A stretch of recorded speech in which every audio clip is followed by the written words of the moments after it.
Ooh, all right. Let's see here. That looks good.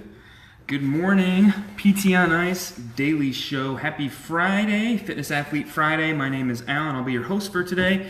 COO of Ice and faculty for our Fitness Athlete Division, teaching clinical management of the Fitness Athlete Essential Foundations online and helping Mitch and Zach teach our clinical management of the Fitness Athlete Live seminar.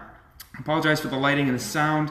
Coming to you live from the new world headquarters of Fitness TX here in Fenton, Michigan, located next to CrossFit Fenton. So we're in the new conference room, kind of hollow and quiet. There's not really any furniture in here yet. So talking today about sleep quality. First, just wanted to give a big shout out to Pat and Megan McSweeney for hosting me this past weekend down in Columbus. I went down to Columbus to take my CrossFit Level 2 seminar. Fantastic course. If you're out there and you're a CrossFit Level 1 coach already and you're coaching in the gym, highly recommend the L2 course. Kind of think of it as a little mini fellowship weekend. It's kind of that level of intensity. Get torn apart a bit on your coaching by some high-level CrossFit seminar staff. Definitely learned and developed a lot as a coach in a few short days. Learned that I still have a lot to work on, and I think that's really important for us as clinicians and coaches to know that we can always strive to be better. Hammered on getting better a lot over the course of the weekend. Talked a lot about different concepts too in CrossFit and CrossFit Health. So super excited to have taken that course. Highly recommend it. My biggest piece of feedback was that I talk like a nerd. I went first on the first coaching exercise, and I got pulled aside and said, "Hey man, you seem to know what you're doing and what to look for and what to correct and how to correct it, but you talk like a big nerd and you got to fix that." So that's how my first day went. So speaking of talking like a nerd, let's talk like nerds. Let's talk about this paper, The Long-Term Links Between Physical Activity and Sleep Quality by Simplanius and Willoughby. This is from this month's edition of Medicine and Science and Sports Exercise, which is a journal from ACSM, the American Council on Sports Medicine. Somebody asked me, Allie, I think it was Allie who I see is on here, Allie asked me, "Hey, you're like really techie and big on efficiency. Why do you print paper articles still like it's 1990? And I'm not allowed to use the computer in clinic, so I print articles out and bring them with me to the clinic, so when I have a patient cancel or reschedule, I can still be productive." So that's why I print these out, right? And I highlight them and stuff like an old fogey. So that's why I always have the paper copy with me. Not just for show, I do actually read the paper copy. So let's talk about this article. Let's talk like nerds. The purpose of this study was to look at if there's a bidirectional relationship between physical activity and sleep quality. So there's a lot of papers out there that look at the unidirectional, one way or the other, relationship between sleep and exercise. A lot of papers will ask the question, does exercise affect sleep? Can exercise make you sleep better? If so, what intensity, when, how much, that sort of thing. And there's a few papers, less papers, looking at the relationship the other way, that does sleep quality, does being sleep deprived affect how much you want to exercise or how intensely you exercise. So there's a lot of papers looking at exercise on sleep and a few papers looking at sleep on exercise, but this is really the first that looks at a bidirectional relationship, and they measure it in a really cool way. So does physical activity affect sleep? Does sleep affect physical activity? Is there a way that we can say, yes, it goes either way, yes, there's a bidirectional relationship? So the researchers asked, why not both? So they took 827 undergrad students from Ontario, and they did a 3-year longitudinal study, and they looked at a couple different things. So they looked at sleep quality, and they asked subjectively with the insomnia severity index. They wanted to see what are the subject's self-perception of their sleep quality. They looked at their physical activity. They asked them, how many times a week do you exercise? Was it high intensity, moderate intensity, or low intensity? Did you exercise on your own? Did you exercise with a team? Are you a member of a sport club? And then they asked them to rate their exercise RPE, and that's kind of how they determined what intensity it was. And then something really cool, and we'll find out here in a second, that if they hadn't asked this, the whole paper would have been worthless. They looked at emotional regulation, and they used something called the Difficulties in Emotion Regulation Scale. So they wanted to see how, not only how did these folks perceive their sleep quality and how much did they exercise, but how did they self-report kind of their emotional well-being. And we'll see now in the results, they did an autoregressive cross-leg analysis and found that better sleep quality predicts greater emotional regulation over time, which then predicts how frequently the subjects engaged in any intensity of physical activity, low, moderate, or high. So that's really important that they asked about emotional well-being, because if they hadn't, then the results would have shown nothing. It wouldn't have shown this bidirectional relationship. So this shows us that the bidirectional relationship between sleep and exercise is there, but it's through emotional regulation. So sleeping more doesn't mean you're going to exercise more. Exercising more doesn't mean you're going to sleep more. And we can't directly look at the quality either way unless we go through the emotional regulation key through the difficulties in emotion regulation scale. So this is some initial evidence for a bidirectional relationship between exercise and sleep through emotional regulation. So essentially, sleep better, feel better, move more, feel better, sleep better, again and again and again and again. So you can think of it as a circle, or you can think of it as a number line that goes back and forth on itself, right? So if you move more, you'll probably feel better. Because you feel better, you'll probably sleep better, at least perceive yourself to sleep better, and vice versa. If you sleep better, you'll feel better, and because you feel better, you're more likely to move. Here, there was no really statistical significance in intensity of exercise.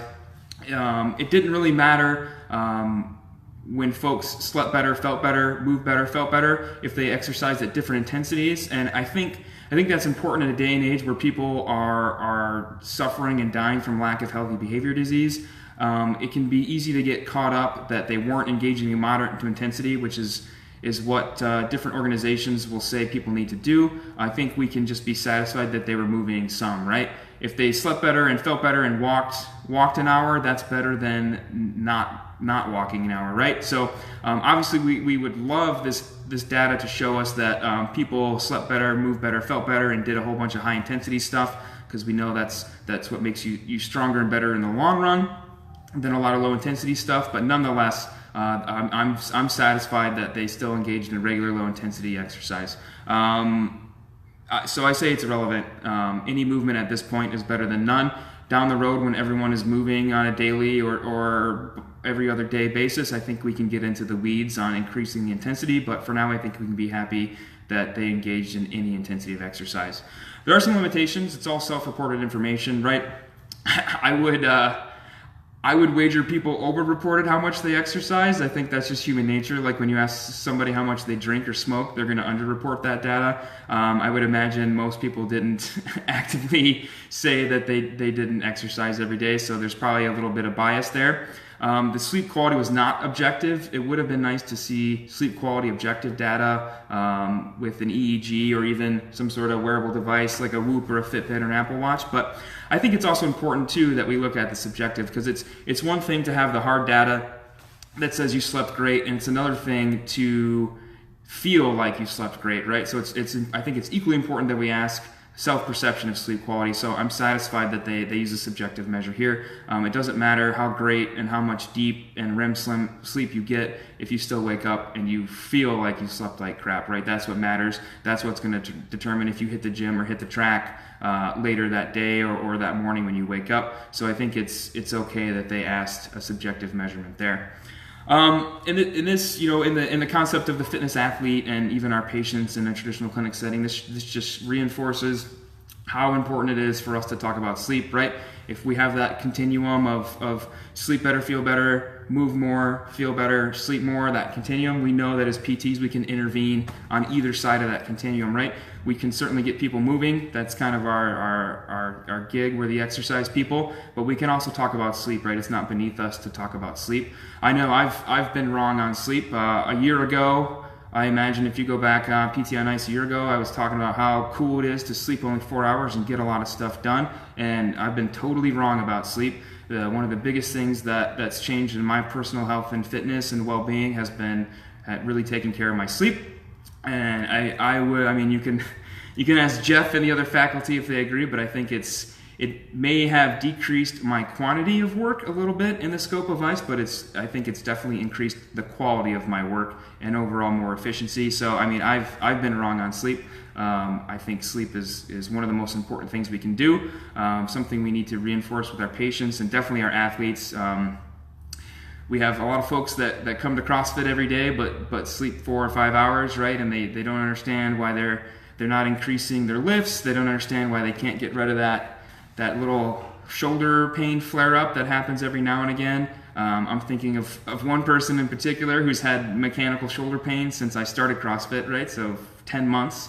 And he texted me the other night that he slept 7 hours and he felt like a god and he didn't have any pain. And I didn't want to give him the I told you so approach, but I said, man, if one day of 7 hours of sleep in the past couple months made you feel that good, imagine how great you'd feel and how better you'd perform in the gym if you tried to hit that every single night, right? So I think it's equally important to PR your Fran time as it is to PR your deep sleep, right?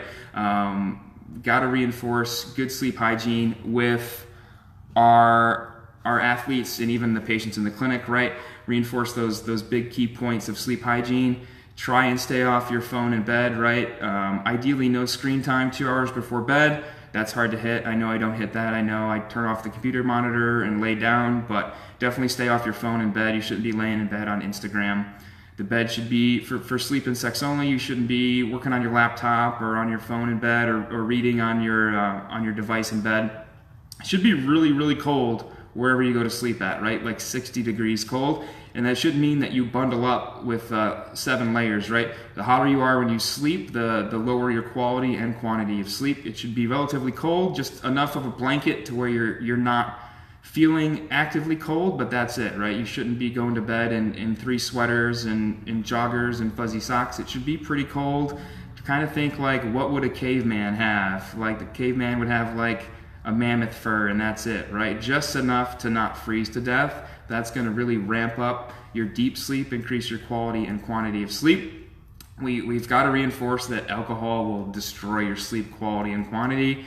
I riff on alcohol a lot, not because I'm some teetotaler or something, but we know that it's not good for your brain. It's literally poison. Sorry to tell you that. You're drinking poison. I don't judge anybody for drinking alcohol or anything, but you should know in the context of sleep quality that alcohol is going to tank your nervous system, right? It's going to destroy your sleep quality and quantity. You sleep a ton after you drink, not because alcohol helps you sleep better, but because your body is literally shutting down to clear that poison out, right? So a lot of people will have a couple of drinks before bed because it makes them sleep better. Not true at all. It's actually going to make you sleep worse. It might make you fall asleep quicker, right? Because your body's shutting down because you're being poisoned, but it's going to affect your quality overall. So try and avoid alcohol, especially right before bed. Try and cut caffeine off around noon or 2 p.m. if you're going to bed 8, 9, 10 o'clock at night. Try and have 8 hours of no caffeine. That's, again, just like alcohol. It's going to ramp up your quality and quantity of sleep. And try and avoid high-intensity exercise and large meals before bed. So just like alcohol and caffeine, eating a lot or exercising really hard right before bed is going to ramp up your metabolism and it's going to affect your quality and quantity. So those are the things that we can hit on. Those cost us nothing to hit on those points with our athletes and our patients. Highly, highly recommend you check out a book, Why We Sleep by Matthew Walker. I had a chance to listen to it on Audible driving down to Columbus this past weekend. Fantastic book. I can't recommend that book enough. Some key points from that book, right from the gate, he says, if we aren't meant to sleep 8 hours, then evolution really messed up, right? If we're not meant to be unconscious laying down for 8 hours, then evolution messed up. We're the only species that deprives ourselves of sleep. Think of your dog, think of your cat. When your dog's tired, your dog goes to sleep, right? Your dog doesn't say, hey, I need to look at Instagram for a couple minutes before I fall asleep, right? Dog's tired, dog lays down, dog goes to bed, no problem. You wake the dog up, make the dog do something whenever the dog can. Dog's still tired, dog lays down, dog goes to bed, right? Dog isn't trying to grind out that paper at midnight, right? Dog tired, dog go to sleep. So we're meant to sleep, we should sleep.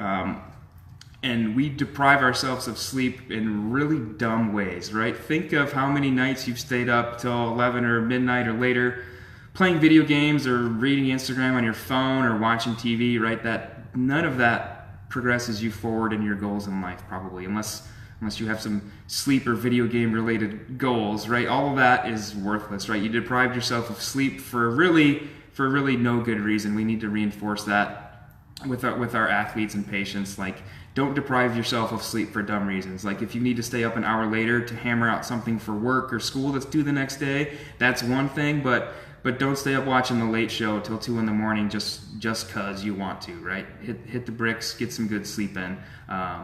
Some great quotes from that book. For as long as sleep debt lasts, the body remains stuck in some degree of sympathetic panic that can last hours, days, weeks, months, or years.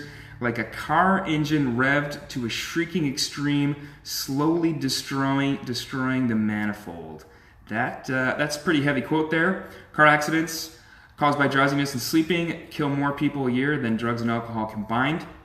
And this is something that I used to believe, and now I know better because now I know the neuroscience of what's going on.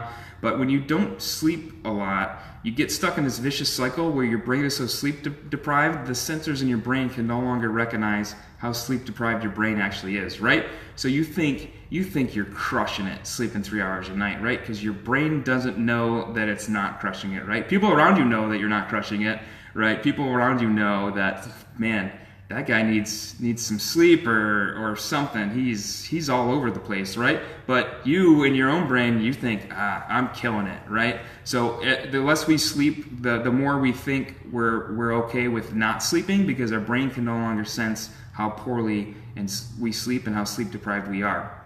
So I'll finish with this quote. Sleep deprived employees and athletes are like an army of people riding stationary exercise bikes. They look busy, but they're going absolutely nowhere. So I love that. So, bi-directional relationship between sleep more, feel better, move more, feel better, sleep better, repeat ad nauseum. Reinforce the importance of not just high quantity, but high quality sleep with your athletes and patients. Get them sleeping better. It's as equally important part of the whole fitness and well-being process as coming to the gym, right? It's easy to come to the gym and throw yourself up on bars and clang and bang. We should reinforce that it's equally important, not only with nutrition, but how much we sleep, get that recovery that we know we need. So that's it for me. Hope you all have a great weekend. Got a long day of training and work here at the gym to do. Hope you guys have a great holiday season, get some shopping done. This weekend coming up, aka tomorrow, Justin and Jordan Berry are going to be up in Sioux Falls, South Dakota for Total Spine Thrust Manipulation. If you can't catch that one, you've got a chance right after the new year, January 5th and 6th. Justin will be out in Hackensack, New Jersey with Total Spine Thrust Manipulation again. Essential Foundations Online with Mitch and I kicks off January 7th. We have 2 chances for you to catch us out on the road for Fitness Athlete Live, January 12th and 13th. Mitch and I will be up in Minneapolis. Zach will be down in Charlotte. And then our out-of-network step-by-step class with Sarah starts January 13th. And then we've got some other stuff coming up in January. Vestibular Concepts with RJ is January 19th and 20th out in Windsor, Colorado, Jeff's hometown. So you can hang out with Jeff and RJ and throw down some vestibular stuff out there at CrossFit Endure. And then Advanced Concepts with Mitch and Zach, 8 weeks online, starts January 20th. So taking a little break over the next couple weeks over the holidays, but then we're opening up 2019 hard. If you haven't seen, we have Icemas going on. Follow the link on the Facebook page. Get signed up for the newsletter. Get 5 days of free content from ICE faculty, different videos and tips and tricks from folks like Zach and Jessica Davis and others who have submitted some great free content for you over the next couple of days. Follow my personal account at Alan Frendall on Instagram for the next 12 days starting today for the 12 days of Assaultmas. On the first day of Assaultmas, my assault bike gave to me. Find out. I'll post the workouts and the video of the workouts I'm going to be doing every day for the next 12 days.